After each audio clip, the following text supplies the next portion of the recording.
global happenings today. We communicate, we analyze global news. Stay tuned. Hello beautiful people, welcome back to our channel. You're going to watch a video in a moment to see what transpired some few hours ago in court between Sen Natasha, federal government, Godswill Akpabio, and all the behind the scene movement that you're going to find out in a moment. Don't forget that Senator Natasha had come out many months ago and spoken how her rights have been infringed in the Senate, and she made bold statements, bold claims over the fact that Godswill Akpabio, Senate President, was sexually harassing her. As if that was not enough, she moved the matter to court. Fast forward, there seemed to be delay here and there. Now, for want of knowledge, I'd like you to watch these videos, see how Nigerians, well-meaning Nigerians, the likes of ezequsile, one of our strong female leaders in Nigeria, strong advocate, the likes of Aisha, yesufu, the likes of Mama P, the likes of Randy Peter, who have decided to look into this matter. Now, if you can recollect, during the period of Senator Natasha's case, where she made strong claims on the fact that a lot of her rights were being denied simply because of the overtures made by the Senate President, she refused, and hence the people of Kogi were not well represented because they refused to deny her rights as a senator. Now, while all of that was going on, Fubara was going to something similar, but this time around from his predecessor, Yesufu. Fast forward, Natasha stood strong, regardless of whose ox is being God. Nigerians have rallied around her. You're going to get to hear the dates, the time, and what is going on right now. The drama is about to begin, and you're going to hear the details of some of these things that are going on that is not made public. Hush, hush. You're going to get to hear the details, how it has become a federal government issue. Just the same way Fubara's matter became a federal government issue. Fubara, unlike Natasha, could not, push through, could not fight through.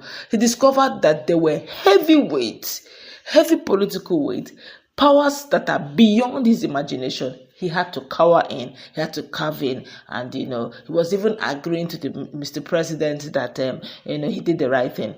But Senator Natasha refused to cave in, has gone international, told the international community of lawmakers, dragged the matter there, started from here. Here with the shenanigans, here the drama and the conditions given to Senator Natasha. But yet, she's strong. She's very strong-willed. And let's hear what transpired within the court premises that did not come in public glare, that most Nigerians got to know. Our client has been arraigned. She's been granted bail. We intend to cope and comply with the conditions of bail, and we are ready for trial. The matter has been adjourned. Pray for us and wish us good luck. Right? Well, that's not for public comments.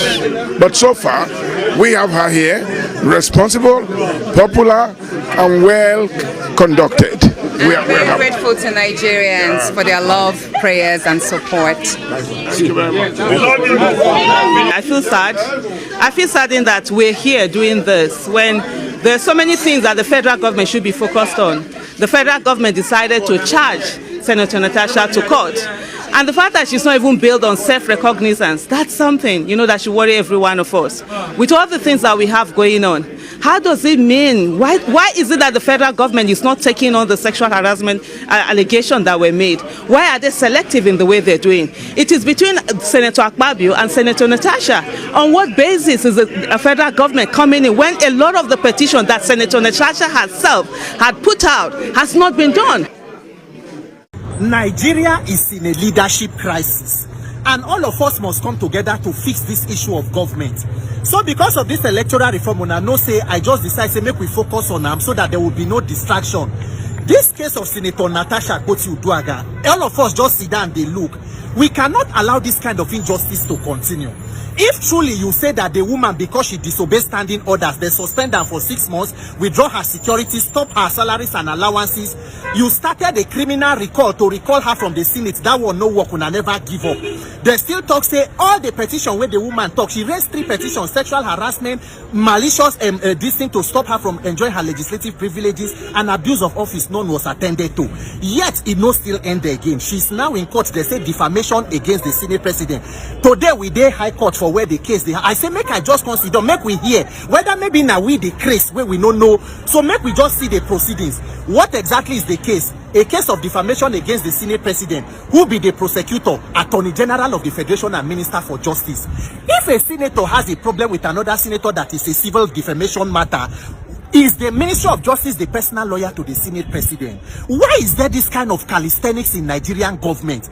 And today, by the time you hear the entire proceedings, you will see that they now just one thing everybody they try to get to remand the woman in prison. They ask her, including the judge, is she a flight risk? She's a serving senator. The day when they call her to arraign her, she came back from the country and she's here. They say, no, we are moving that she should be denied bail and she should be arraigned in a prison until the case is heard. For a matter between a senator and another senator who were elected equally, the federal government is the one prosecuting on behalf of the senator. No matter how we try to check and balance these things, it is not right and it should not be so. Thank God for the judge. At least they don't grant her 50 million bail with one shorty. And then the fact that you cannot even grant her bail on self-recognizance, Nigeria, where we they head to? All of us that support this injustice, it can be anybody. Both the Senate president and they were equally voted and elected. One person no pass the order. This power is transient. If you don't leave power, power will leave you. You cannot be Senate president forever. You cannot be president forever. Even the greatest dictators in the world, after some time, they go come out. Let the interest of the people and the rule of law guide what we do. We dey high court today, everybody, Mama P and the rest of them. I thank una as we did so. Senator Natasha no be criminal. Senator Natasha put her own allegation. Why are they not giving her fair hearing? The same way they are taking up the petitions of these other people. Nigeria, it go far gone. Nigeria really go. I just say make we come court today. Make myself come use my eyes see and hear whether na me the case or na Nigeria won't kill it, Papa, on his own day. All right, welcome back. If there's anyone that we need to look into, because the truth be told, Senator Natasha looks strongly like someone who looks like an average Nigerian, where powers that be will begin to speak against you. And when you look to the left, look to the right, it looks as if no one is, for you. You decide to allow the powers that be win. I think if there's anyone at any time we need to rally around to find out what is going on, because there's a reason why the federal government, this is so interesting, why the Attorney General have decided to file a case against Senator Natasha as a senator to senator. Godswill Akpabio was nominated into the Senate. Senator Natasha was nominated into the Senate. And they had issues, squabbles. Senator Natasha took the matter to court. The matter is still pending. There's no judge here, there, judge there. Still yet to assign a reasonable judge to her case. The government have decided to take Senator Natasha to court. Not Godswill Akpabio matter is different too. They take on the grounds of what she said. Nigerians really must look at Senator Natasha as a voice, a lone voice speaking. Now, that is one voice who have decided to go against the power that be. Now, it's giving us an idea of the power play that goes on in the legislative arm. And if you watch, I also noticed during that period that the likes of Senator Ireti Kingibe gently and quietly, whistled herself, wingled herself out of this matter. She didn't want powers that be fight. Now it's getting clearer that it wasn't just a case of Senator Godswill Akpabio. It's just a case of anything or anyone Senator Godswill Akpabio is representing the federal government. So a fight against Senator Godswill Akpabio is a fight against the federal government of Nigeria. And that's exactly the image they are portraying with Senator Natasha, with the federal government coming against. Now the question begging for answers is that the Attorney General, is he the lawyer or legal counsel to Godswill Akpabio? A lot of answers, a lot of questions begging for answers, but definitely we are going to hear all the proceedings, and Nigerians are watching. It's good to know that a lot of persons are in the courtroom giving her all the moral support. I like her smiles. That's to tell you that woman may be a woman, but she's very strong-willed, honestly. We're going to wrap it up, keep you updated as more info on this comes out. Let's meet in that conversation.